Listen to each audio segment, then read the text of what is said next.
और बलिया से बड़ी खबर है। सपा सांसद सनातन पांडे का बयान, धर्मांतरण को हिंदू मुस्लिम एंगल देना गलत है। गला पकड़कर नहीं कराया जा रहा धर्मांतरण, प्रेम होने पर ही होता है धर्मांतरण। हिंदू मुस्लिम के बीच प्रेम क्यों नहीं हो सकता, ये सवाल पूछ रहे हैं। 18 साल के बाद किसी के साथ भी जाने की आजादी है। वहीं उन्होंने घुसपैठियों पर बोलते हुए कहा कि आप हिंदुस्तान में इतनी सुविधा क्यों नहीं दे रहे कि बाहर के लोग यहाँ आकर बसने का काम करें। बाहर के लोग भी हिंदुस्तान को हिंदुस्तान समझना शुरू कर दें। उन्होंने कहा कि बीजेपी ने नफरत की राजनीति शुरू कर दी है।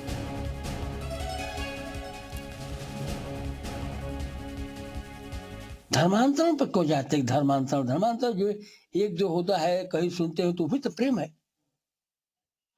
दोनों के बीच प्रेम होगा तभी ना बात आगे बढ़ी होगी। आप लोग हिंदू मुसलमान से क्यों जोड़ते हैं? हिंदू मुसलमान के बीच प्रेम नहीं हो सकता है।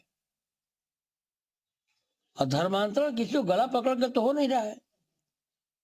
आप क्यों नहीं इतनी हिंदुस्तान में सुविधा दे रहे हैं कि बाहर के लोग आकर के यहाँ बसना शुरू कर दें, बाहर के लोग भी हिंदुस्तान को हिंदुस्तान समझने लगे।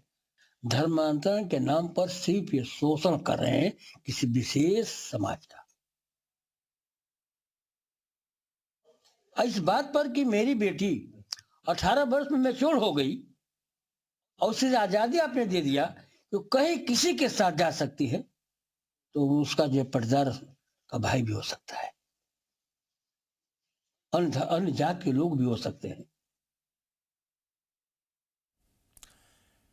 तो सनातन पांडे का आपने बयान सुना। समाजवादी पार्टी के सांसद है, वो धर्मांतरण पर सवाल उठा रहे हैं। राजेश चौधरी जी बीजेपी विधायक हमारे साथ मौजूद हैं। राजेश जी, आपने बयान सुना वो सनातन पांडे का, वो कह रहे हैं कि धर्मांतरण गला पकड़ करके नहीं करवाया जा रहा है, प्रेम में धर्मांतरण हो रहा है तो कोई गलत नहीं है।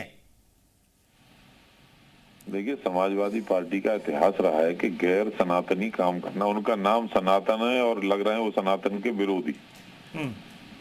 किसी भी धर्मांतरण को किसी भी रूप में स्वीकार नहीं किया जा सकता। समाजवादी पार्टी का तो इतिहास रहा है, पहले से वो लव जिहाद, जमीन जिहाद, जनसंख्या जिहाद सबके पक्ष में रहे।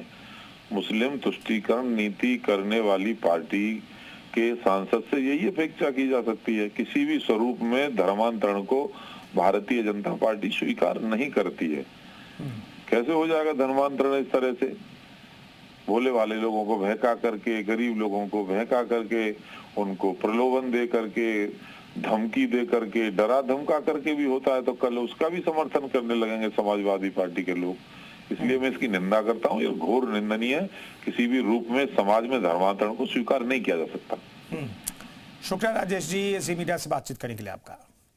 तो सनातन पांडे के बयान पर राजेश चौधरी सीधे तौर पर कह रहे हैं कि समाजवादी पार्टी मुस्लिम तुष्टीकरण करती है और इसलिए ये बयान आया है।